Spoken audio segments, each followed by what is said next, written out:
अमेरिकेच्या नेवाडामध्ये एका पाठोपाठ 100हून अधिक भूकंपाचे धक्के. अमेरिकेनं अणुचाचणी केली असल्याची शक्यता. भारताकडे 25 दिवस पुरेल एवढंच कच्चं तेल. LPG, LNG इतर देशांकडून आयात करावं लागणार. सूत्रांची झी 24 तासला माहिती.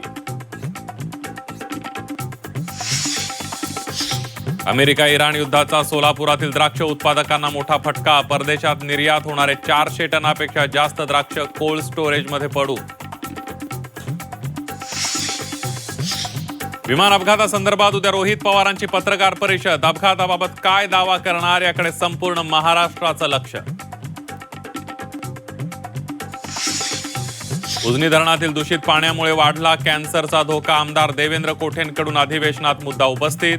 संबंधित परिस्थितीवर उपाययोजना करण्याची मागणी.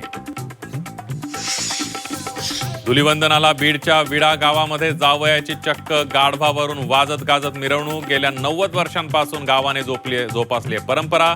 मिरवणुकीनंतर जावयाला मानाचा आहे.